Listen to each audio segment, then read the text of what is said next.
বাবারা মাইকের আওয়াজ যতদূর পর্যন্ত গিয়ে বসতেছে প্রধানিসী বরং সদ্দিয়া সম্মানিতা আবেদা সালেহা অবলা সরলা আমার মা ও বোন, বিশেষ করে তারুণ্যের উচ্ছ্বাস, যুগে যুগে ইতিহাস পরিবর্তনকারী আল্লাহ জমিনে আল্লাহ দ্বীন প্রতিষ্ঠা করার আন্দোলন করে করে এই পৃথিবীতে আজও যারা ইসলামের পতাকা উড্ডীন করে রেখেছেন মাহফিলের প্রধান আকর্ষণ সম্মানিত যুবক ভাইরা,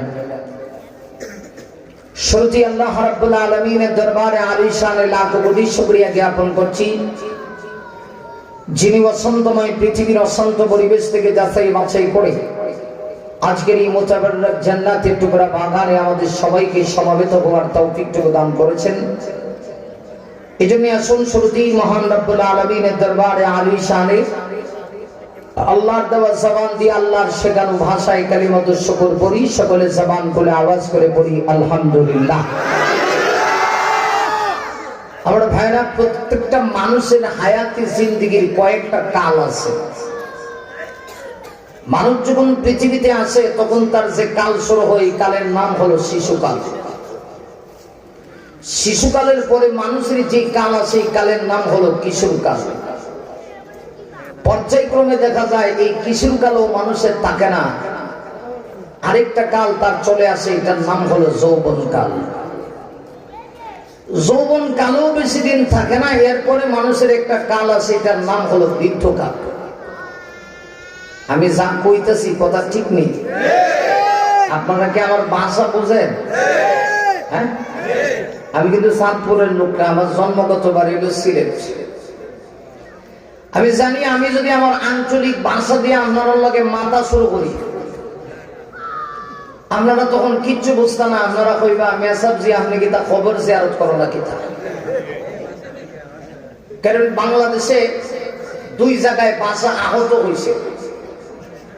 এক জায়গার নাম হলো সিলেট, আর এক জায়গার নাম হলো চট্টগ্রাম। এই দুই জায়গার মানুষে যদি একসঙ্গে কথা বলতে দেন আর এরা যদি আঞ্চলিক ভাষা দিয়ে কথা বলে, আপনারা কইবেন যারা মাইল লাগাই দিছে বা ঝগড়া লাগাইছে, আপনি কিচ্ছু বুঝতেন না। এই জন্য মাঝে মধ্যে যদি একটু হানা বলেন, বুঝবো যে আমার কথাগুলি বুঝতেছেন। কথা কি বুঝেন? হানা কি বলতে পারবেন? সুবহানাল্লাহ আলহামদুলিল্লাহ আসেনি এলাকা? তাহলে থাকলে একটু জায়গা মোতাবেক ফিট করে দিয়ে, সময় খুব লম্বা হইতো না। কারণ প্রতিদিনই শেষে বয়ান করি, আজকাল সিরিয়ালটা আগে হয়েছে। এটা আমার ভাগ্য, সৌভাগ্য যে আজকে সিরিয়ালটা আমার আগে পড়ছে। আমার পরে অনেক বড় বড় ওলামায়ে কেরামরা আছেন। এটার মাঝখানে যে থাকে মারাত্মক সমস্যা। মাঝে মধ্যে দেখবেন যে বাসে 3 সিটওয়ালা বাস, দুইজন এইদিকে, মাঝখানে যে প্যাসেঞ্জার বলে না এইদিক না এইদিক। আজকে আমার অবস্থা এরকম। আগেও ছিল বড় বড় বক্তা, পরেও আছে, আমি মাঝখানে ভরে গেছি। তো আপনারা যদি অল্প সময়ে কিছু কথা কন, হানা কন, তাহলে কিছু কথা বলার চেষ্টা করবো। তাহলে বুঝে থাকলে বলুন, মানুষ পৃথিবীতে আসার পরে কয়টা কাল যায়? 4টা। জোরে কম কয়টা? এই 4 কালের ভিতরে সবচেয়ে দামি যেই কাল, সবচেয়ে মূল্যবান মানুষের যে সময়, এটা হলো যৌবনকালীন সময়। ঠিক কিনা? আজকের ওয়াজ মাহফিলে আমি যে কালে বসি, কাল হলো যৌবনকাল। একটু পরে আস্তে আস্তে ওয়াজ মাহফিল বৃদ্ধকালের দিকে যাবে।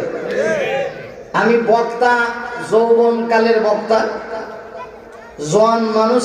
আশা করি আপনারা যারা আছেন এরাও যুবকের মতো আওয়াজ দিয়ে কথা বলবেন। কথা কি ঠিক? তাহলে আওয়াজ বের হয় না কেন? মুসলমানের মতো আওয়াজ দিতে হবে, গর্জে হংকার দিতে হবে। মনে রাখতে হবে, আমরা যখন এই জায়গায় বসে কোরআন হাদিসের কথাগুলি শুনছি, তখন গোটা পৃথিবীতে ইসলামকে ধ্বংস করার জন্য জাতি এবং আন্তর্জাতিক ষড়যন্ত্র চলছে। ঠিক না? এটা যদি বিশ্বাস করে থাকেন, মহান আল্লাহ মুসলিম মিল্লাতের এই কঠিন সময়ে, এই গুরুত্বপূর্ণ এই অধিবেশনে, আজকের ঐতিহাসিক মাহফিলে মহান মালিক আমাদের সবাইকে আসবার বসবার তৌফিকটুকু দান করেছেন। এই জন্য যে যতটুকুন খুশি হয়েছেন ততটুকুন আওয়াজ দিয়ে বলিষ্ঠ কণ্ঠে জবানটা ছেড়ে আসুন আমরা আল্লাহর দরবারে কালিমাতুশ শুকর পড়ি, সকলে পড়ি আলহামদুলিল্লাহ। আমার ভাইরা, সরাসরি আমি আলোচনায় চলে যাব। এর আগে আপনাদের কাছে আমার দুইটা আবদার, যতক্ষণ পর্যন্ত আমি কথা বলবো মেহেরবানি করে একটু হানা বলে কথাগুলি জবাব দিবেন। মাঝে মধ্যে একটু সুবহানাল্লাহ আলহামদুলিল্লাহ জোরে সোরে আওয়াজ করে বলবেন, পারবেন না? একটু টেস্ট হোক, তারপরে সরাসরি আমি তাফসীরে ঢুকে যাই। এখানে যারা আছি সকলে মিলে 3 ভাগে বিভক্ত হয়ে আল্লাহকে খুশি করার জন্য তাকবীর দেব। প্রথম ভাগে তাকবীর দিবেন যারা বিবাহিত। বিবাহিত কারা কারা হাত উঠান তো দেখি। আল্লাহু আকবার আওয়াজটা কি ফেলে আরো জোরে গলা ছেড়ে আওয়াজ করে বলেন আল্লাহু আকবার। নামান হাত। প্রথম ভাগে তাকবীর দিবেন যারা বিবাহিত। আমি দেখবো আপনাদের ভিতরে কতটুকু ঈমানি চেতনা আছে। দ্বিতীয় পর্যায়ে তাকবীর দিবেন যারা অবিবাহিত। আমি জানি সংখ্যায় অবিবাহিতদের সংখ্যা একেবারে কম, ইজ্জতের কারণে আমি হাত উঠাইলাম না, কিন্তু আজকে বিবাহিতদেরকে হারাতে হবে।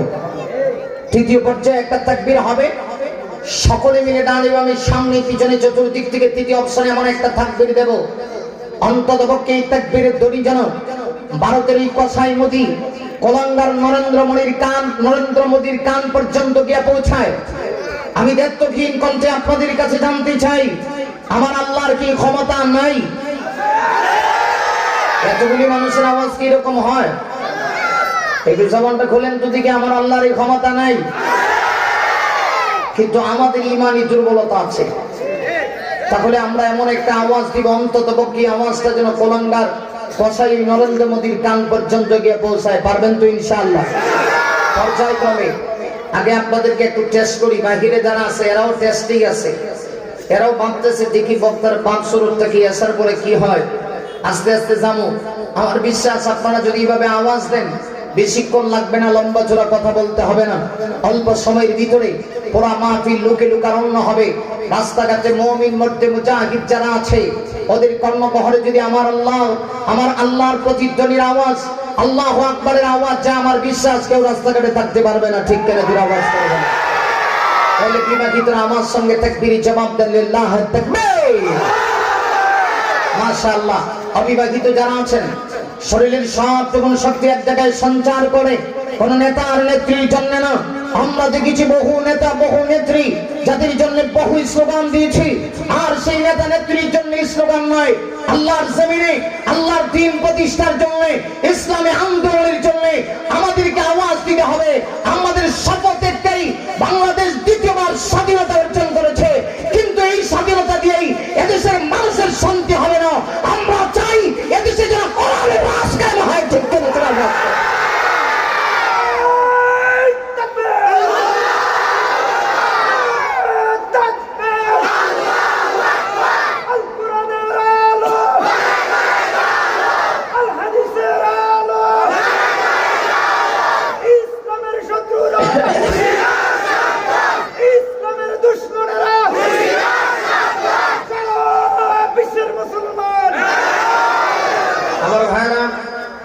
কিন্তু আপনাদের দায়িত্ব পালন হয় নাই, উনি দিছে, আপনারা তো আমার সঙ্গে দেন নাই।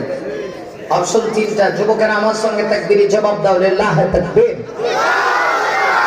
তৃতীয়বার সকলে মিলে হোক, কণ্ঠনালীতে একদম গায়ের শক্তি এক জায়গায় সঞ্চার করে আমার সঙ্গে তাকবীরের জবাব দেন, আল্লাহু তাকবীর। কোরআন হাদিস যেখানে, হক্কানি পীর মাশায়েখ যেখানে, ইসলাম আছে যেখানে, সুদ ঘুষ সেখানে, বন্ড পীর সেখানে। মাশাআল্লাহ। কি ভালো লাগছে না খারাপ লাগছে? পরিবেশটা এখন সুন্দর হয়েছে না? শেষ পর্যন্ত সকলের আওয়াজ এইভাবে থাকবে তো ইনশাআল্লাহ? আসুন আমরা আসমানের নিচে জমিনের উপরে সবচেয়ে বিশুদ্ধ যে কিতাব, পবিত্র মহাগ্রন্থ আল কোরআন থেকে 114 গানা সূরার ভেতরে সবচেয়ে ছোট্ট সূরা, কোরআনে এর চেয়ে ছোট সূরা আর নাই। বলুন তো সূরাটার নাম কি? সূরাতুল কাউসার। বাবা বাবা বাবা বাবা এদিকে সামনে ওয়াজে কথা তো এদিকে চাইন না রে বাবা, সবাই খালি আমার দিকে, ডানেও না বামেও না উপরেও না নিচে না, খালি আমার দিক আর আমি আপনাদের দিক। আর কোনো দিক চলবে না। জীবনে বহু বক্তার ওয়াজ শুনছেন, আজকে কইবেন এটা কোন বক্তা? মারাত্মক করা লোক, উল্টা পাল্টা হইলে এমন ইতিহাস আছে ওয়াজ রাখতে দৌড়াইছে। আশা করি এমন কোনো কাজ করবেন না যাতে আমার মেজাজ শরীর গরম হয়। খেয়াল করতে হবে, কোরআন হাদিসের কথা, অত্যন্ত গুরুত্বপূর্ণ কথা হবে। কোরআন শরীফে 114 খানা সূরা আছে, এর ভিতরে সবচেয়ে ছোট্ট এবং সর্বকনিষ্ঠ সূরার নাম হলো সূরাতুল কাউসার। একেবারে যদি মুসল্লিদের ভাষায় বলা যায়, সূরার নাম হচ্ছে ইন্না আতাইনা সূরা। মাত্র আয়াতের সংখ্যা 3টি, অক্ষরের সংখ্যা 42টি। যদিও আয়াত মাত্র 3টি, অক্ষর 42টি, কিন্তু সূরাটি অত্যন্ত গুরুত্বপূর্ণ সূরা। কেননা এই সূরাতে আল্লাহ তার হাবিব, আপনার আমার কলিজার টুকরো নবী, আকা নবী, সরকার নবী, দুজাহানের বাদশা নবী, নবিকুল সম্রাট, আল্লাহর সৃষ্টি জগতের প্রধান আকর্ষণ, আপনার আমার নয়নের পুতুলি কলিজার টুকরা জনাবে মুহাম্মদুর রাসূলুল্লাহ সাল্লাল্লাহু আলাইহি ওয়াসাল্লামের শান, মান, ইজ্জত, মর্যাদা আল্লাহ তুলে ধরেছেন। সুবহানাল্লাহ জোরে বলেন। আমি আপনাদের কাছে জানতে চাই, আমার নবীজির মর্যাদাকে আল্লাহ কম দিবেন না বেশি? আরেকটু আস্তে কর। আপনারা তো মারাত্মক উল্টা, আস্তে বলে জোরে কম, তাহলে আমি আস্তেই কম, আপনারা জোরে কই।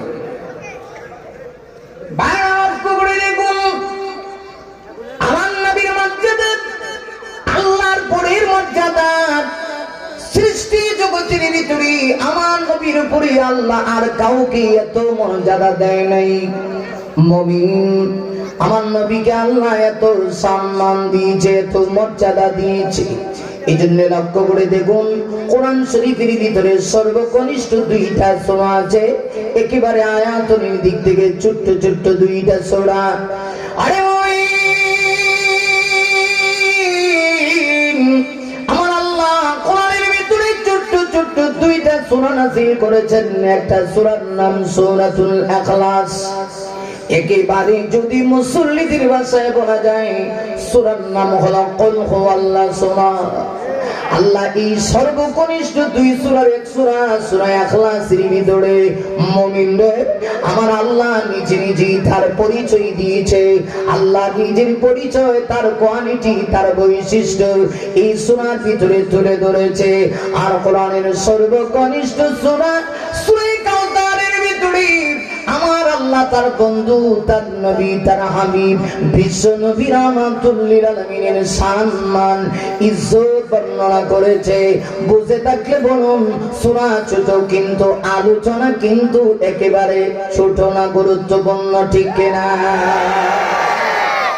তাহলে এই সূরা কাউসারের আলোচনা আমরা সকলেই বুঝতে চাই।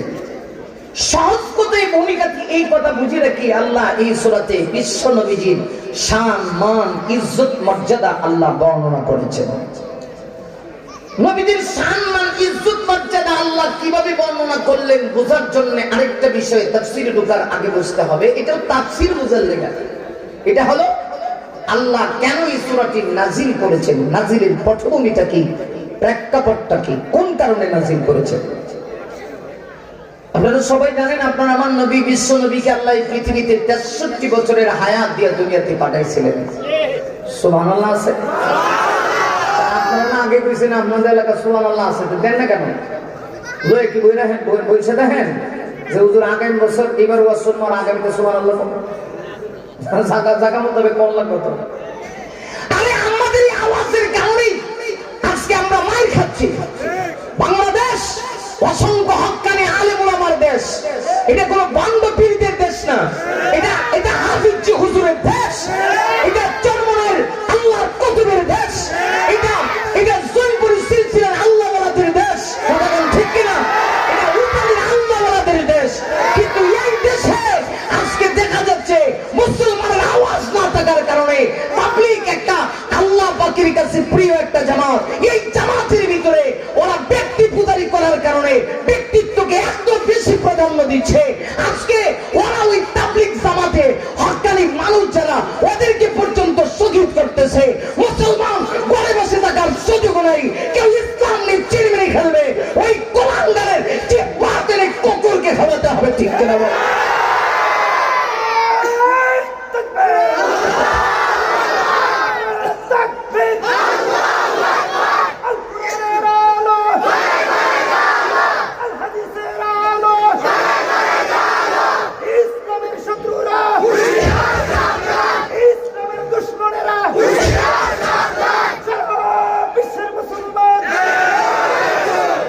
তাহলে আওয়াজ কি কমবে না বাড়বে? আপনাদের ভাবে ছাড়া তো এরকম লাগে না? জায়গা মোতাবেক যেখানে যতটুকু দরকার এখানে ফিট করে দিন, পারবেন ইনশাআল্লাহ? আমার ভাইরা, তাহলে সূরাটা একেবারে ছোট কিন্তু আলোচনা খুবই গুরুত্বপূর্ণ, বোঝার জন্য শানে নজুল বলছিলাম। আপনার আমার নবীকে আল্লাহ পৃথিবীতে কত বছরে হায়াত দিয়েছেন? 63 বছরের হায়াতি জিন্দেগি প্রথমত দুই ভাগ, কথাগুলি খুব ভালো করে বুঝবেন। 40 বছর ছিল কাবেলার নবুয়ত প্রাপ্তির পূর্বের জীবন। আমাদের নবী এমন নবী যিনি পৃথিবীতে আসার আগেও নবী। সুবহানাল্লাহ। আরো জোরে কান। শুধু কি পৃথিবীতে আসার আগেও নবী না পৃথিবীতে আসার পরেও নবী? হ্যাঁ, পৃথিবীতে আসার পরেও আমাদের নবী নবী, কিন্তু নবীওয়ালা দায়িত্ব আল্লাহ দিয়েছেন 40 বছর একদিন হওয়ার পরে। আল্লাহ দায়িত্ব দিয়ে বললেন, নবী গো, আপনি এবার দাওয়াতের মিশন শুরু করেন, একত্ববাদের দাওয়াত দেওয়া শুরু করেন। খুব ভালো করে বুঝবেন, নবীকে যখন এই নির্দেশ দেওয়া হয়েছিল তখনকার সেই সময়ে গোটা মক্কার মানুষগুলি 3 দলে বিভক্ত। কয়টা দল? ভাইরা আমার লক্ষ্য করে দেখুন, আমাদেরকে আল্লাহ যখন দাওয়াতের নির্দেশ দিলেন তখনকার সেই সময়ে গোটা মক্কার মানুষগুলি 3 দলে বিভক্ত ছিল। আমার ভাইরা, এদের ভিতরে একজন ছিল যারা বহুত্ববাদী, খোদার বিশ্বাসী। ওরা বলে 1-2 জন দিয়ে পৃথিবী চলবে না, অসংখ্য খোদা লাগবে, অসংখ্য আল্লাহ লাগবে পৃথিবী চালানোর জন্য। নাউজুবিল্লাহকে বলছেন অসংখ্য খোদা। সকালে একজন চালাইব, বিকেলে একজন চালাইব, একজনে খাওয়ান দিব, একজনে অসুস্থতা দূর করবে, ইত্যাদি ইত্যাদি। 1-2 জন দিয়ে হবে না, অসংখ্য খোদা লাগবে। 3 দল। এটা প্রথম আকীদার মানুষ, খুব খেয়াল করবে। দ্বিতীয় আরেকজন ছিল যারা বলে না, গোটা পৃথিবী চালাইতে হলে অন্তত 3 জন খোদা লাগবে, 3 জন আল্লাহ লাগবে। আরো আসতে গন না, শুধু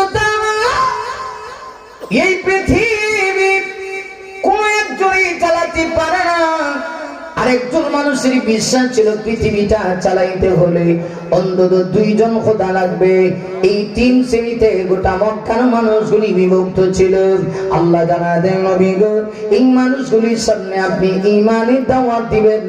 সর্বপ্রথম প্রকাশ্য ভাবে না, গোপন ভাবে, লুকায়িত অবস্থায় আপন মানুষগুলির সামনে একেবারে যারা আপনাকে বিশ্বাস করে, আপনার একদম কাছের মানুষ যারা, নবী গো, আপনি সর্বপ্রথম তাদের কাছে ঈমানের দাওয়াত দিবেন। আল্লাহু আকবার। আমার নবীজি যে মুহূর্তে আল্লাহর পক্ষ থেকে অর্ডার পাইলেন, নবীজি চিন্তা করেন এই সময়ে, এই মুহূর্তে সবার আগে আমি কাকে দাওয়াতটা দিতে পারি? কারণ আমার মা নাই। নবীজি এতিম, পৃথিবীতে এতিম হয়ে এসেছেন। আবার নবী পৃথিবীতে এসে বাবার চোখটাও দেখতে পারেন নাই। পৃথিবীতে আসার আগেই তো বাবা আব্দুল্লাহ দুনিয়া থেকে বিদায় নিয়েছে। মা আমেনা, আমার নবীজির বয়স যখন মাত্র 6 বছর, মা আমেনাও দুনিয়া থেকে বিদায় নিয়েছে। নবীজি আমার চিন্তা করেন, আমার মা নাই, আমার বাবা নাই, চাচা যারা আছে এরাও তো মূর্তি পূজারী, এখন আমি সর্বপ্রথম এই দাওয়াতটা কার কাছে দিব? আরে দেখো, আমার নবী চিন্তা করলেন এই মুহূর্তে আমার কাছে সবচেয়ে আপন মানুষ হলো আমার স্ত্রী, আমাদের আম্মা জান, উম্মাহাতুল মুমিনিন, আম্মা জান খাদিজাতুল কুবরা রাদিয়াল্লাহু আনহা। নবীজির একাধিক স্ত্রী ছিলেন। সর্বপ্রথম নবীজি যাকে বিবাহ করেছিলেন তার নাম ছিল খাদিজা। খাদিজাকে রাসূল যখন বিবাহ করেন, খাদিজার বয়স তখন আমার নবীর চাইতে 15 বছরের বেশি ছিল। নবীর বয়স যখন 25, আমার মা আম্মা জান খাদিজার বয়স বয়স ছিল 40, রাসূলের বয়স যখন 40, নবী যখন নবুয়ত পেয়েছেন, আমার মা আম্মা জান উম্মাহাতুল মুমিনিন খাদিজার বয়স ছিল 55। নবী চিন্তা করে এই মুহূর্তে আমার কাছে সবচেয়ে আপন হলো আমার স্ত্রী, কারণ খাদিজা আমি যা বলি খাদিজা তা গ্রহণ করে। দুনিয়াতে দেখবেন একজন মানুষ যত বড় ব্যক্তি হোক না কেন, এত তাড়াতাড়ি কিন্তু নিজের স্ত্রীকে বশ বানাইতে পারে না, ঠিক কিনা? আমরা যত বড় হিস্সা বল কাজে করা, এই জায়গায় মারাত্মক সমস্যা। সারা দেশে আমরা ওয়াজ করি, কিন্তু বোর কাছে গিয়ে তার ওয়াজ চলে না। হানা কিছু বুঝেন? খারাপ লাগে জানি, আপনারা আমার বয়ান আপনাদের কাছে ভালো লাগতো, খারাপ লাগে আওয়াজ দিতেই। এই জন্য আমার এক উস্তাদ বলতেন, মানুষ 3 জায়গায় দাম পায় না, সারা জীবন ওয়াজটা মনে রাখবে। কয় জায়গায় দাম পায়? আরো জোরে। নির্বাচন আসলে তো খুব জোরে আওয়াজ দেয় না? কি আওয়াজ দেয়? অমুক ভাই তমুক ভাই মাথা সেটিং নাই, অমুক ভাইয়ের চরিত্র ফুলের মতো পবিত্র, আরেকজন কানে গিয়া কয় নামাজ পড়ে না। আরো জোরে করে। এই হলো আমাদের দেশের নেতাদের চরিত্র। রাগ করেন না, একদল গেছে, আরেক দল যারা আসবে এরাও চিন্তা ভাবনা করা দরকার। বাংলাদেশের মানুষ এখন সজাগ হয়ে গেছে। এদেশে আর জুলুম আর চাঁদাবাজি, সন্ত্রাসী, আকাম কুকাম, রাইতের কাম দিনের কাম এদেশের মানুষ দেখতে চায় না। আমার দেশের মানুষ শান্তিতে থাকতে চায়, আমরা এক হয়ে থাকতে চাই, এক এক এক হয়ে থাকতে চাই, ঠিক কিনা? আওয়াজ করে ওদের বহু দেখেছি। মানুষ 3 জায়গায় দাম পায় না, আমার উস্তাদ বলছেন। এর মধ্যে এক জায়গা হলো নিজের বউর কাছে আপনার দাম নাই। কারণ এর কারণ হলো আপনি যে কয় নাম্বার চরিত্রের নাম্বার যে আপনার কত, এই পৃথিবীর কেউ জানো কাম না জানো, চাচা ঠিকই চাচি জানে, কথা কম না কেন? আপনাদের কথা বাদ, আমরা কথাই কই। আমার নিজের বউ মাঝে মধ্যে আমার একটা ওয়াজটা যা আছে সব বাহিরে রেখে আল্লাহর রাস্তায় যখন গড়াইবেন তখন স্বামী হয়ে ঢুকে ওয়াজ বাহিরে চালাই। তো মানুষ 3 জায়গায় দাম পায় না, এর মধ্যে এক জায়গা হলো স্বামীরা স্ত্রীদের কাছে এত তাড়াতাড়ি দাম পায় না। 2 নম্বর জায়গা হলো উস্তাদের কাছে ছাত্রের দাম নেই, কারণ ছাত্র তো ছাত্রই, উস্তাদ তো উস্তাদই। উস্তাদের মর্যাদা কম না বেশি? ছাত্রের মর্যাদা কম গেল 2। 3 নম্বর হলো নিজের এলাকায় আপনার দাম নাই। যেই গ্রামে আপনার জন্ম, যত বড় এমপি মন্ত্রী মিনিস্টার হন, দেখবেন এলাকায় ঢুকলে লোকেরা ডাকে কলম দিন না, কথা বল না কেন? এত তাড়াতাড়ি তাম পৃথিবীর সবাইকে বোঝাইলেও নিজের স্ত্রীকে ওয়াজ করে বোঝানো। দেখুন আমার নবীজি আল্লাহর পক্ষ থেকে সর্বপ্রথম নবীজি যে মুহূর্তে অর্ডার পাইলেন, নবী চিন্তা করলেন আবার এই মুহূর্তে একেবারে কাছের মানুষ হলো খাদিজা। খাদিজা ছাড়া এখন আর আমার আপন কেউ নেই। আমার নবী সর্বপ্রথম আল্লাহর পক্ষ থেকে অর্ডার পাইয়া আমার মা খাদিজার কাছে ইমানের দাওয়াতটা দিলেন। খাদিজা গো, মহান আল্লাহ আমাকে নবুয়ত দিয়েছে, আমাকে নবী মানো আর আল্লাহর প্রতি বিশ্বাস স্থাপন করো। নবীজি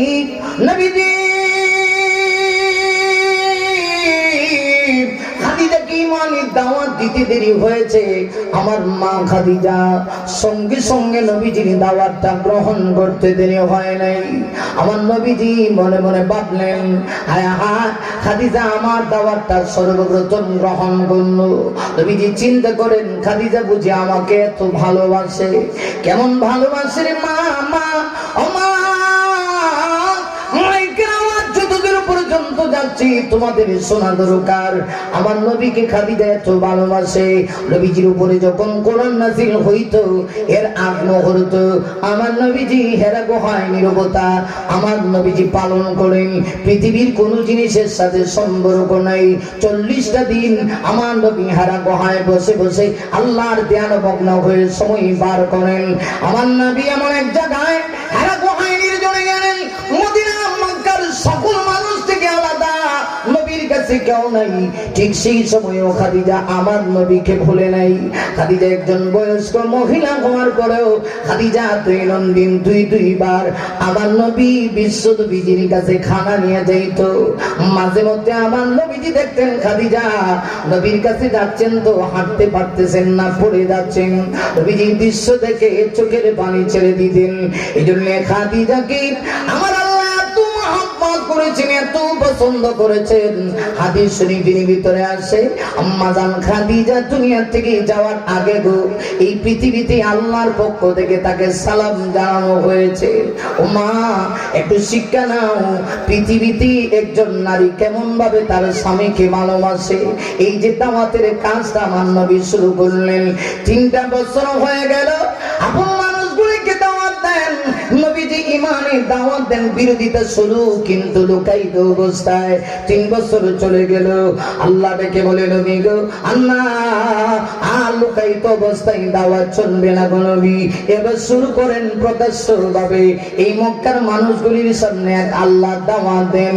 আমার নবী যে মগরদেব আল্লাহর পক্ষ থেকে অর্ডার পেয়েছি, নবীজির সঙ্গে সঙ্গে মক্কার ঐতিহাসিক পাহাড় জাবালে আবু কুবাইস সাফা মারওয়ার মাঝখানে একটা অংশ, সাফা মারওয়ার একটা অংশ, ঐতিহাসিক সাফা মারওয়ার মাঝখানে জাবালে আবু কুবাইসের ভিতরে আমার নবীজি দাঁড়ায় গেলেন। তদানীন্তন যুগে তথ্য প্রযুক্তি তো নাই, তখন যুগটা এত উন্নত ছিল না, তখন মাইক ছিল না, এত উন্নত ডিজিটাল সাউন্ড সিস্টেমের মাইক নেই। আরববাসী যদি আরবের কোন মানুষের কাছে কোনো খবর অথবা দুঃসংবাদ পৌঁছায় দিত, ওই সাফা মারওয়ার মাঝখানে জাবালে আবু কুবাইসে দাঁড়াইয়া আরবের ভাষা দিয়া ওরা ডাকতো। আমার নবী আল্লাহর পক্ষ থেকে অর্ডার পাইয়া সাফা মারওয়ার মাঝখানে জাবালে আবু কুবাইসের ভিতরে দাঁড়াইয়া আমার নবীজি মক্কার মানুষগুলোকে একত্রিত করলেন। মনে বড় আশা আমার নবী তাদের কাছে ইসলামী দাওয়াত পৌঁছে দিবেন। নবী যখন তাদেরকে দেখাইলেন, দেখা গেল নবীর সামনে এসে মক্কার বড় বড় কাফেররা হাজির, এমনকি নবীর আপন চাচা আবু লাহাব পর্যন্ত সেখানে হাজির। আমার নবীজি আজকে বড় খুশি। আমার নবী চিন্তা করেন আমার বাবা নাই, আমার চাচা আছে, আজকে আমি দাওয়াত দিব, দেখি না আমার চাচা আমার দাওয়াত গ্রহণ করে কিনা। নবীজি জাবালে আবু কুবাইসে দাঁড়ায়া মক্কার মানুষগুলিকে আমার নবী জিজ্ঞাসা করে, ওরে মক্কাবাসী, আমি তোমাদের কাছে জানতে চাই, এই পাহাড়ের পিছনে যদি আমি বলি এক বিশাল ডাকাত বাহিনী লুকায়িত আছে, ওরা এসে তোমাদের উপরে আক্রমণ করবে, তোমাদের জানমাল ইজ্জত আপনার হেফাজত হবে না, এই কথা কি তোমরা বিশ্বাস করবে? আরবের মানুষগুলি ডাক দেয়া কয় নাম, হ্যাঁ আমরা বিশ্বাস করব। আমার নবী ডাক দেয়া কয় কেন?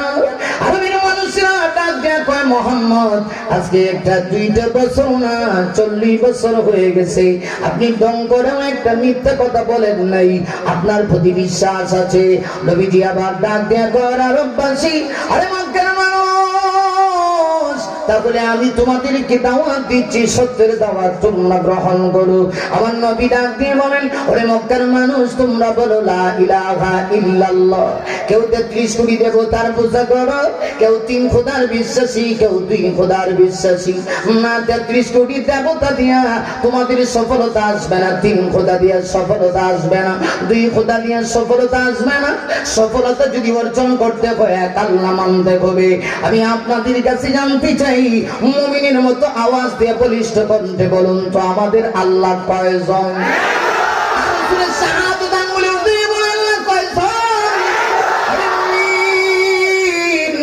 আমরা ওই আল্লাহর বিশ্বাসী, লাম ইয়ালিদ ওয়া লাম ইউলাদ, আমার আল্লাহ কাউকে জন্ম দেননি, কাহারও কাছ থেকে জন্ম নেননি। আমার আল্লাহ সমকক্ষ কেউ নাই, আমার আল্লাহ সমতুল্য কেউ নাই। আমার আল্লাহ এক, পৃথিবীর সকল জিনিসের মতো মত আছে। মানুষের মতো মানুষ হয়, এমপির মতো এমপি হয়, মন্ত্রীর মতো মন্ত্রী হয়, হুজুরের মতো হুজুর হয়, বক্তার মতো বক্তা হয়, কিন্তু আমার আল্লাহর মতো পৃথিবীতে কিচ্ছু নাই, ঠিক কিনা? লাইসা কামিথলিহি শাই, আল্লাহর সমকক্ষ, আল্লাহর সমতুল্য পৃথিবীতে কোন বস্তু আছে কি? রাসূল যখন এই সত্য কথাটা তাদের সামনে উচ্চারণ করলেন, সাথে সাথেই দেখা গেল সর্বপ্রথম যেই লোকটা বাধা দিল উনি হলো নবীজির আপন চাচা আবু লাহাব।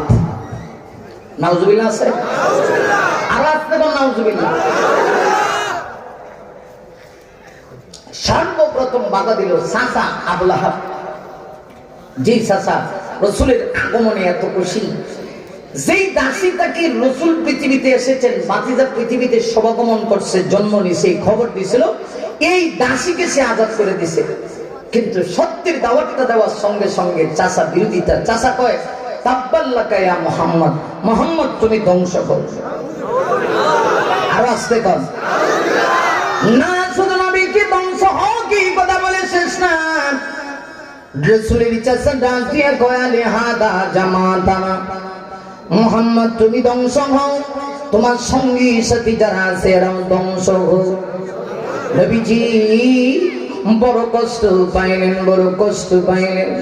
আবার নবী আকাশের দিকে তাকাইয়া নবীজি চোখের পানি ছেড়ে দিয়া কয়,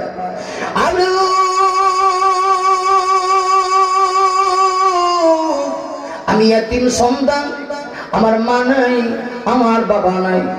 পৃথিবীর সকল সন্তান বাবা দেখলো, আমি কিন্তু দেখলাম না। আবার বাবার চেহারা দেখি নাই, মাকে আমি ছোট্ট অবস্থায় হারাইলাম। আজকে চাচার কাছে দাওয়াত দিলাম, চাচা বুঝি আমার বিরোধিতা করে।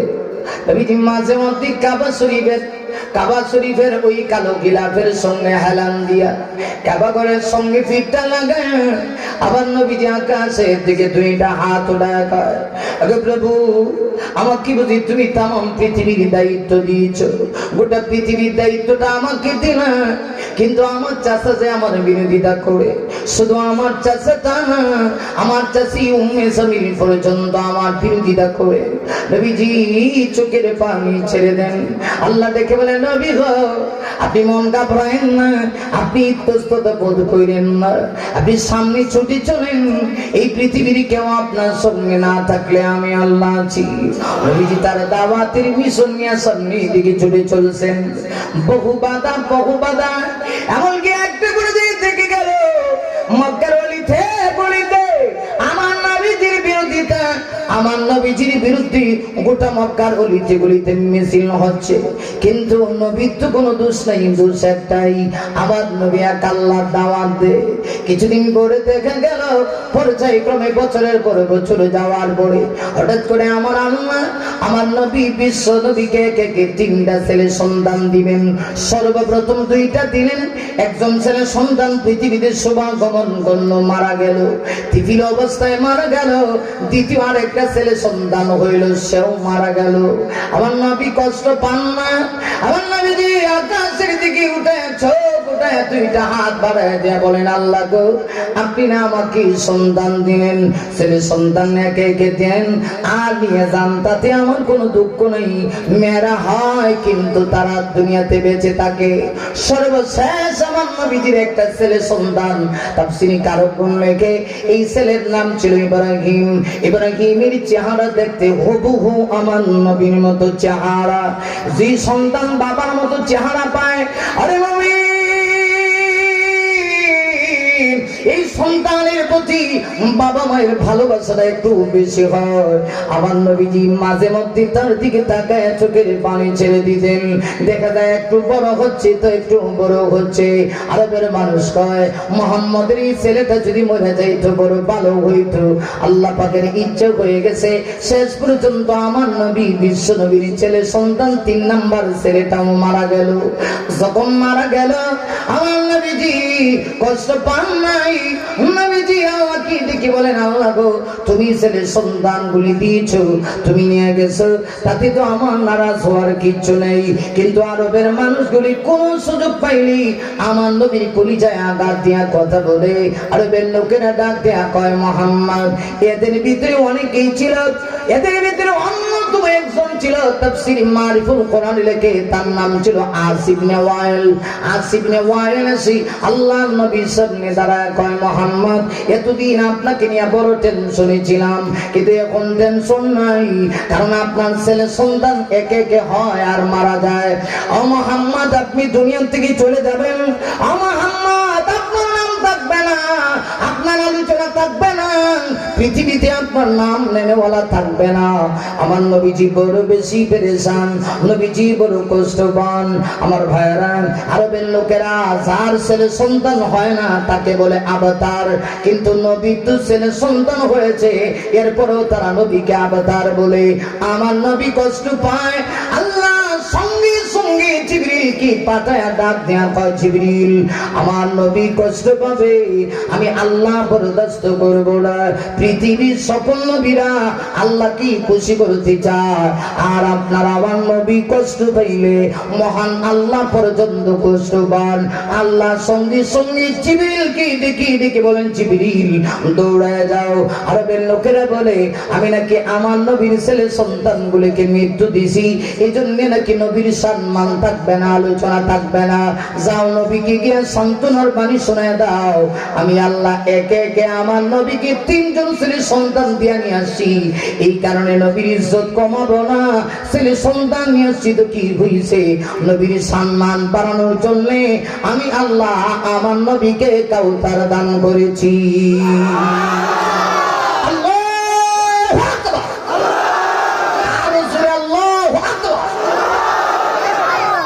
আল্লাহ ডাক দিয়ে কয়, নবী গো ছেলে সন্তান আমি দিছি নিয়ে আসছি, আপনাকে দিলাম নিয়ে আসলাম কেন? একটু খেয়াল করে তো দিদি, খুব ভালো করে বুঝে শুনে জবাব দিবেন। এই পৃথিবীর অন্যান্য নবী আর আপনার আমার নবীর মর্যাদা কি এক সমান? বুঝেন নাই? বুঝলে তো পিছনে বাইরে আওয়াজ দিত, সকলে মিলে একসঙ্গে আওয়াজ দেয়া, নবীকে সবাই ভালোবাসেন?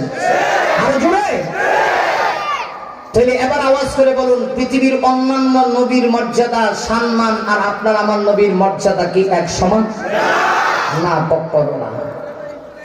আল্লাহ পাক আপনার আমার নবীকে ছেলে সন্তান দিলেন, আল্লাহ চাইলে রাখতে পারতেন, রাখলে সমস্যা কি? সমস্যা নবীর ছেলে সন্তানরা যদি পৃথিবীতে থাকতো, আল্লাহ যদি তাদেরকে নবুয়ত না দিত, তাহলেও এক শ্রেণীর লোক আমার নবীকে নিয়ে কটূক্তি করত।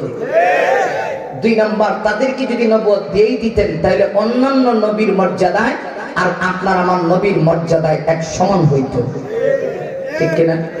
কারণ ইব্রাহিম আলাইহিস সালাতু ওয়াস সালামের সন্তান ইসমাইল, যার বংশে আপনার আমার নবী পৃথিবীতে আসছেন, ইসমাইলকে আল্লাহ নবী বানাইছেন। এরপরে দেখেন দাউদ আলাইহিস সালাতু ওয়াস সালামের সন্তান হযরত সুলাইমানকে আল্লাহ নবী বানাইছেন। তিনি কি শুধু নবীও না, বাদশাহ। আহা কি পাওয়ারফুল বাদশাহ, সারাটা পৃথিবী থেকে চালাইছেন। ক্ষমতা আল্লাহ তাদেরকে কম দেয় নাই, কিন্তু তারা ক্ষমতার অপব্যবহার করে নাই, ঠিক কিনা? ঠিক কিনা? আর আমরা সামান্য বাংলাদেশের একটা ক্ষমতা পাইয়া আমরা আফা কিটা হয় না আপনারা?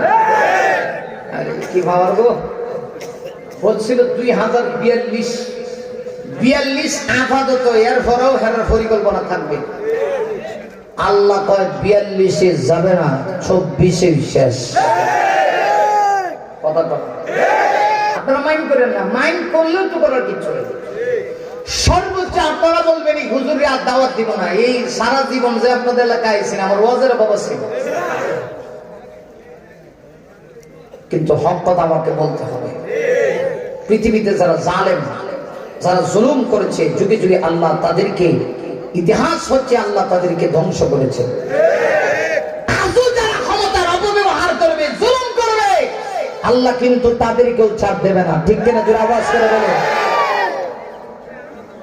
যারা জুলুম করে, রক্তপাত ঘটায়, মানুষের জীবনের উপরে আঘাত করে, জনজীবনে আতঙ্ক সৃষ্টি করে, আল্লাহ যুগে যুগে তাদেরকে ধ্বংস করে।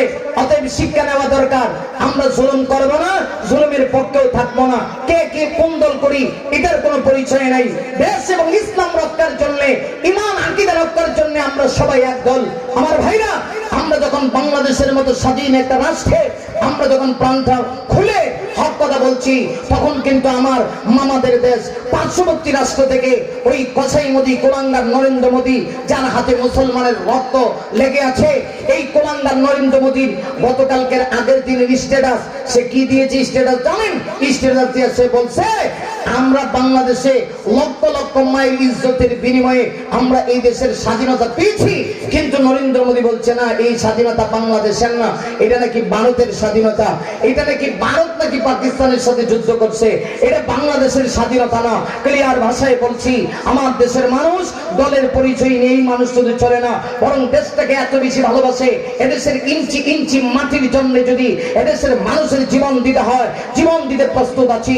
তবু এই দেশের বিরুদ্ধে ষড়যন্ত্র হবে, মুসলমান সেটা রুখে দিবে। ঠিক কেনা জোড়া আওয়াজ করে আমার পরের ভাইরা, সবাই কি দেশকে মহব্বত করে? হ্যাঁ, এইগুলির সঙ্গে কোনো আপোষ নাই।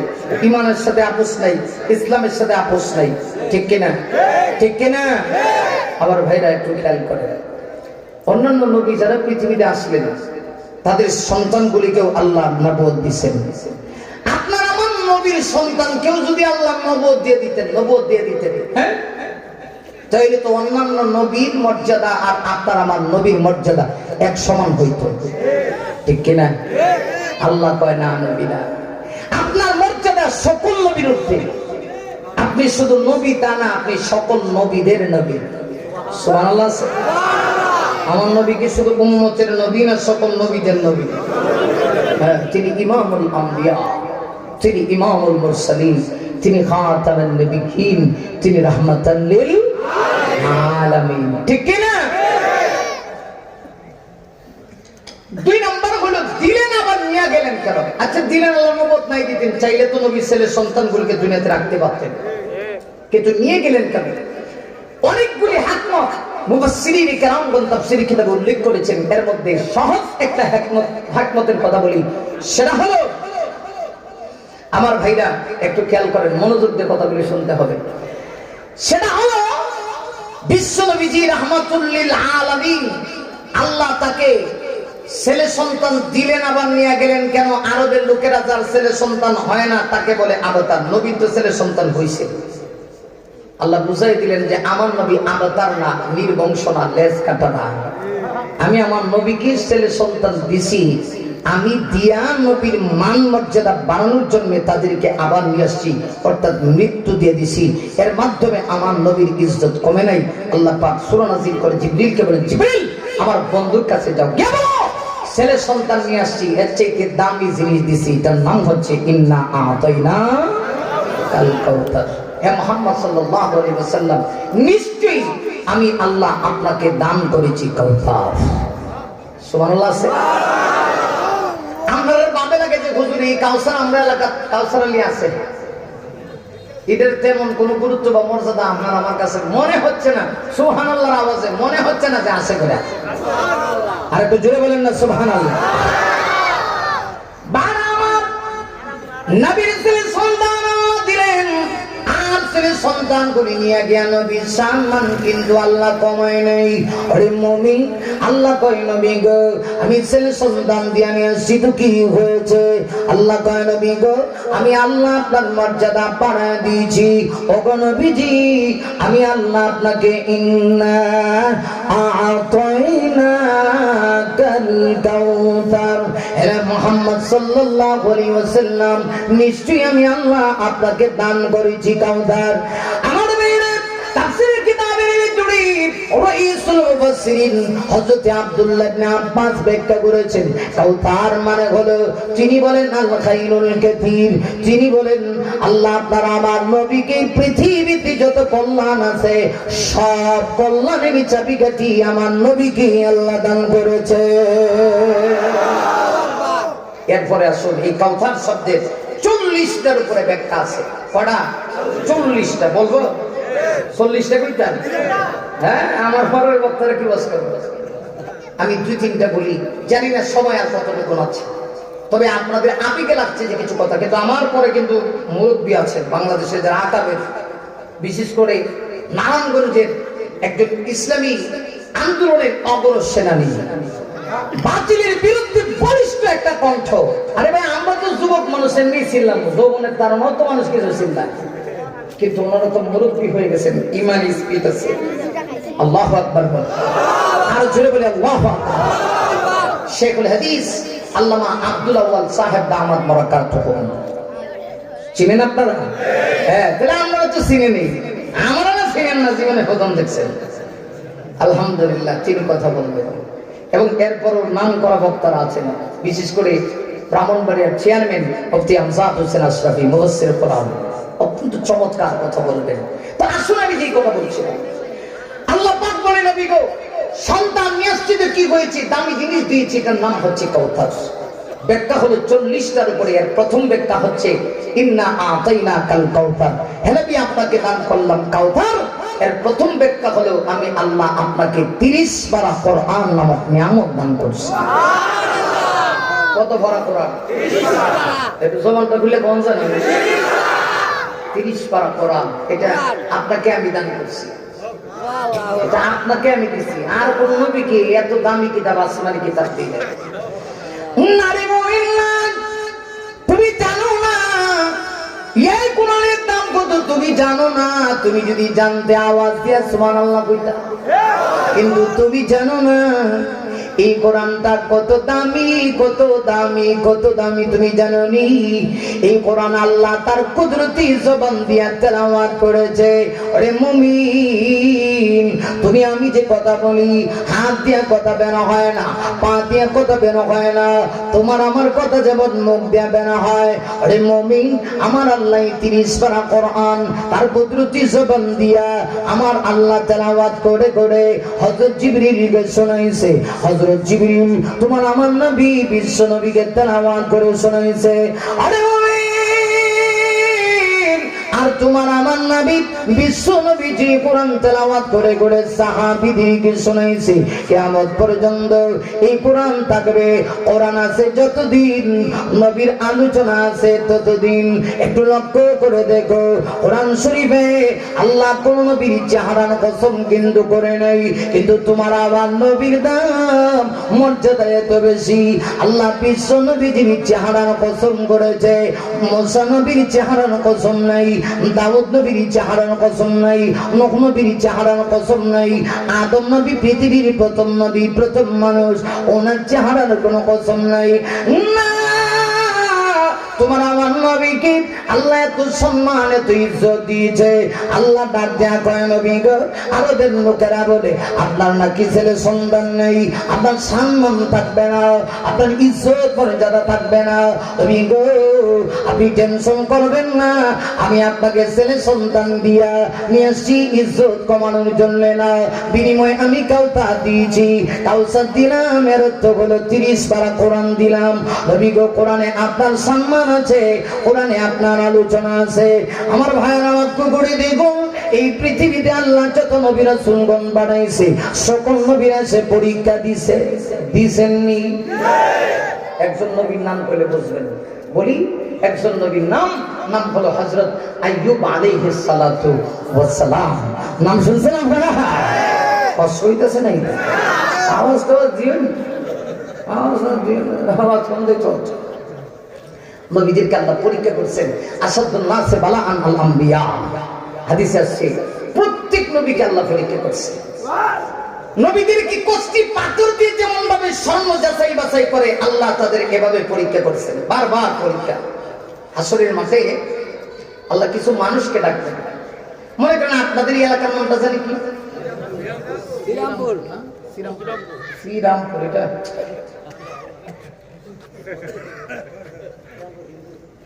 এটা আপনারাই জানেন, বলবো না, যেহেতু পরিচিতি লাভ করছে। আশা করি ইনশাআল্লাহ এটা চাইলেও মুসলমানের নামে করা যাবে। মুসলিমপুর করণ যায় না? আমার বাড়ি তো আপনাদের এলাকার না, জীবনে স্বপ্ন দেখছি না, কিন্তু নামটা শুনে যেহেতু কোরআন হাদিস কিছু হইলেও বুঝি, এই জন্য আমরা মুসলমান, আমরা শাহজালাল ঈশ্বর্য সেনা, আমরা শাহজালাল ঈশ্বর্য সেনা। ঠিক কেন জোরে আওয়াজ করে বলেন ঠিক কেন? হাসরের মাঠে শ্রীরামপুরের কোন একটা লোককে মনে করেন আল্লাহ পাক তো জিজ্ঞেস করবে, যাকে যত বছরে হায়াত দেওয়া হয়েছে হিসাব আছে কিনা নাই। আল্লাহ একজনে ডাকবো, কিরে কুদ্দুস মিয়া, আব্দুল কুদ্দুস, কুদ্দুস দাঁড়ি করি না, এটা আল্লাহ সিফতি নাম, আব্দুল কুদ্দুস। এই কাকা ঠান্ডা মাথায় বসেন, কথা কই না, পড়াশোনা নেই। আল্লাহ হাসরের মাঠে ডাকবো, কিরে আব্দুল কুদ্দুস মিয়া, এদিকে এসো। জি আল্লাহ, দুনিয়াতে হায়াত কত বছরে পাইছিলাম? আল্লাহ তেমন বেশি পাইছি না, মাত্র 60 বছর। মাত্র 60 বছর। আমার কথা কি স্মরণ ছিল? তখন লোকটা জবাব দিয়ে কইব, আল্লাহ টাইম আছে না, সময় নাই, সময় নাই। কে লাগা আল্লাহ দুনিয়াতে আমার জীবনটাই এমন গেছে, মাঝে মধ্যে আমি অসুস্থ হয়ে যেতাম। মাঝে মধ্যে আমরা অসুস্থ হই না? এই কারণে অসুস্থতা সেইরা ভালো করে সুস্থ হইতে হইতে বছর আমার কেটে যেত। এইভাবেই আমার 60 বছরের জিন্দগি চলে গেছে। আপনারা স্মরণ করতে পারছেন? আল্লাহ বলব, তাই তুমি কি আমার নবী আইয়ুবের চাইতে আরো বেশি অসুস্থ ছিল? সুবহানাল্লাহ আছেন?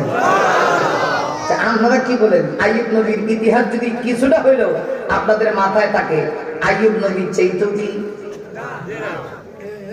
বুঝেন না? কেন এর চাইতে কি আরো বেশি ব্যস্ত ছিল?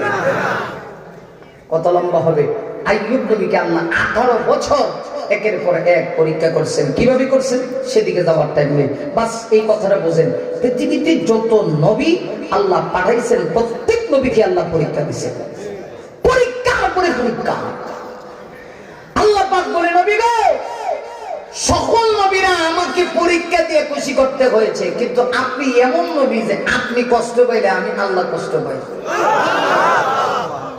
একবার নবীজির কাছে ওহী আসা বন্ধ হয়ে গেছে। একটু আগে যাদের নাম শুনাইলাম, রাসূলের চাচা নাম কি? আবু তালেব। আবু তালেব কিন্তু ভালো ছিল, লোক হিসেবে ভালো, হ্যাঁ লোক হিসেবে ভালো, কিন্তু তিনিও জান্নাতি না, ঈমান আনেন নাই। কিন্তু খারাপ ছিল আবু লাহাব। আবু লাহাব কইলে তো ইজ্জত ঠিক থাকে, একটু গুতামাইরা করেন না, আবু লাহাব। এ বলেন একবার সবাই, আবু লাহাব কইবেন না, কইবেন আবু লাহাব ইসলামের দুশমন। আরে কোরআনের দুশমন যদি আমার বাপ হয়, আমি কি তার সঙ্গে আপোষ করতে পারি? তাইলে এটা বলতে লজ্জা পান কেন? আবু লাহাব। এই তো মাশাআল্লাহ, এখন ঠিক আছে, কায়দা কানুন সব। আবু লাহাব যেমন তেমন, আবু লাহাবের স্ত্রীর চাইতেও আরো 100 গুণ বাইরা। পুরুষ যদি নষ্ট হয় তাহলে কয়েকজনে নষ্ট করে, আর একটা নারী যদি নষ্ট হয় পুরো দেশ নষ্ট। এটা আপনারা অবশ্যই উপলব্ধি করছেন। নতুন করে তাফসীর করে ওয়াজ করে বোঝানোর কিছু নেই, কথা কি ঠিক নেই? একটু খেয়াল করেন, রাসূলের কাছে ওহী আসা সাময়িক সময়ের জন্য আল্লাহ বন্ধ করে দিয়েছেন। সাময়িক সময়, কিছুদিনের জন্য নবীজির কাছে ওহী আসা বন্ধ।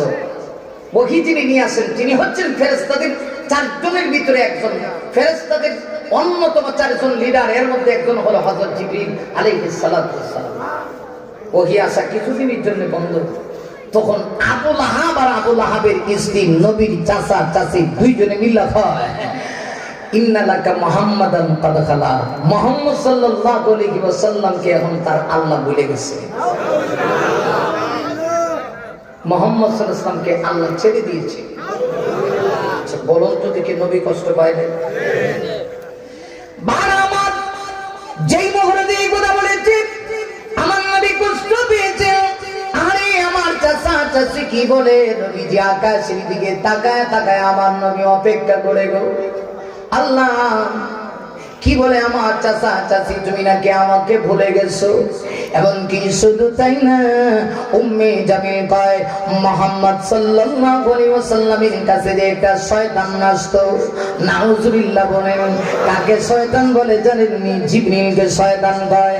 নাযাল বিহির রূহুল আমিন,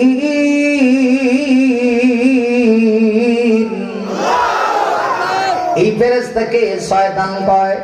নবীজি কষ্ট পান, আল্লাহ জিবরিলকে ডেকে বলে, জিবরিল যাও, দৌড়া যাও, এই পৃথিবীতে আমি যত নবী রাসূল পাঠাইছি সকল নবীরা আমাকে আমাকে খুশি করতে চেয়েছে, কিন্তু আমার বন্ধু বিশ্বনবী কষ্ট পাইলে আমি আল্লাহ কষ্ট পাই। আল্লাহ সঙ্গে সঙ্গে নবীর উপরে একটা সূরা দিলেন, সূরা দোহা। আমি যে কথাটা বুঝাইতে চাই, আমার নবীকে আল্লাহ এত পছন্দ করে, নবীর চেহারার কসম আল্লাহ করেন ওয়াদোহা। আরে ভাই জুড়ে বলা যায় না আল্লাহু আকবার। ওয়াল্লাইলি ইযা সাজা,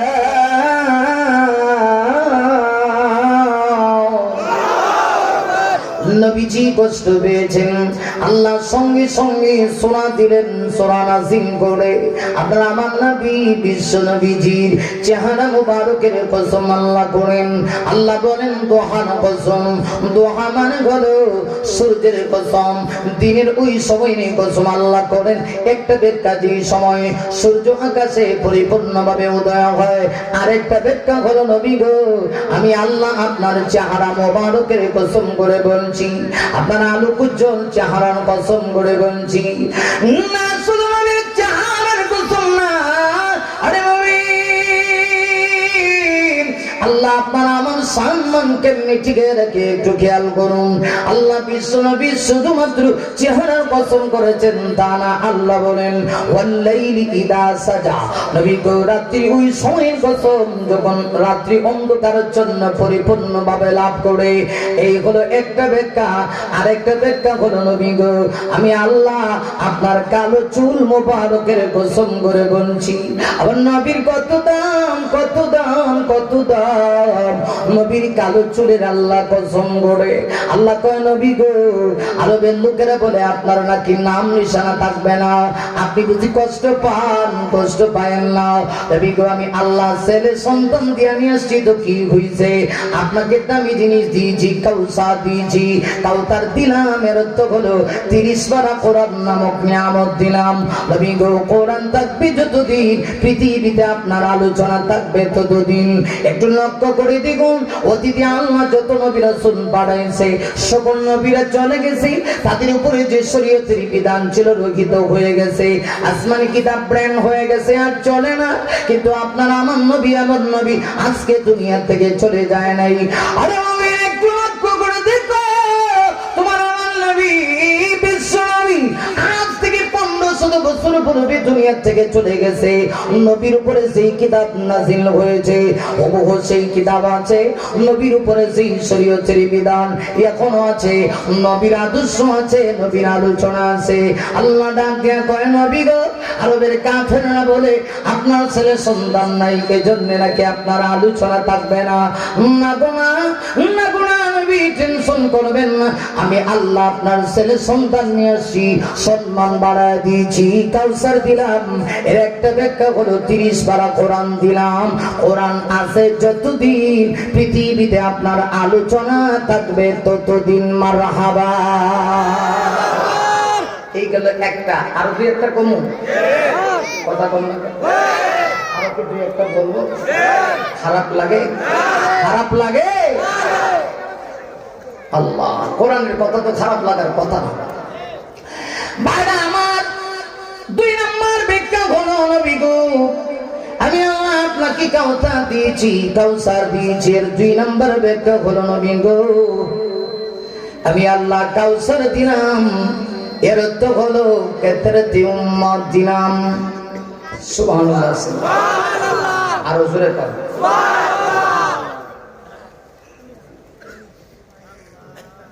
কাউসার দিলাম এর অর্থ হলো আপনাকে অধিক পরিমাণে উম্মত দান করলাম। এই জন্য একজন মুফাসসিররা বলেন কাউসার শব্দটি কাফরুন থেকে বের হয়ে এসেছে, এটা হলো মূল ধাতু। এর অর্থ হলো হে মুহাম্মদ সাল্লাল্লাহু আলাইহি ওয়াসাল্লাম, নিশ্চয়ই আপনাকে অধিক পরিমাণে উম্মত আমি আল্লাহ দান করলাম। উম্মত যতদিন থাকবে নবীর সম্মান পৃথিবীতে থাকবে। আমি বিশাল ময়দান থেকে একটা বলিষ্ঠ কণ্ঠে আওয়াজের মাধ্যমে জানতে চাই, আমার বাবার বিরুদ্ধে যদি কেউ কিচ্ছু বলে আমি তখন বরদাস্ত করব না, কারণ এই বাবা আমাকে জন্ম দিয়েছে। এরপরেও যদি বাবার বিরুদ্ধে কেউ কিচ্ছু বলে, মাঝে মধ্যে তাতে কিরমিরি খাই আমি বরদাস্ত করবো, যা কইছে কইছে। আমার মায়ের বিরুদ্ধে যদি কেউ কিচ্ছু বলে, আমার গায়ে রক্ত যখন তখন জ্বালা পোড়া শুরু হয়, কিন্তু মাঝে মধ্যে কখনো কোনো কারণে আমরা সেটাও বরদাস্ত করি। কিন্তু এই পৃথিবীতে একজন নবীকে, একজন মহামানবকে, আপনার আমার নবীকে আমরা এই পৃথিবীতে এত বেশি ভালোবাসি যে উম্মত নামাজ দুই এক ওয়াক্ত এদিক সেদিক হয়, কিন্তু নবীর বিরুদ্ধে যদি কেউ কিচ্ছু বলে, উম্মত সেই কুলাঙ্গারের জিহ্বা টেনে কুকুরকে খাওয়া। কথা ঠিক?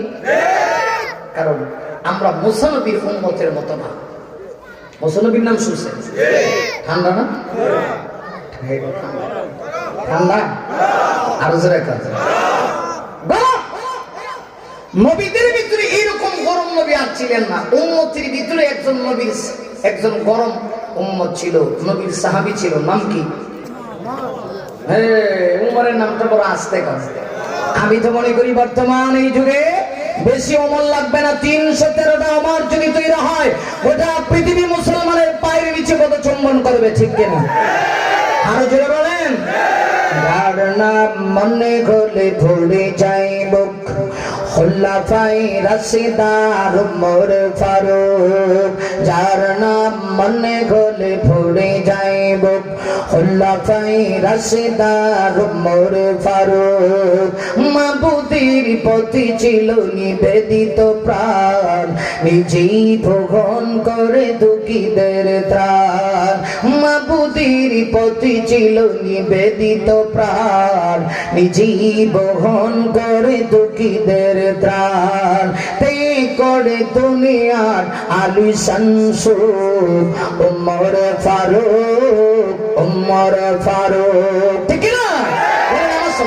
যার নাম মনে হলে ভরে যাইব, বলেন খুলাফায়ে রাশিদার উমর ফারুক।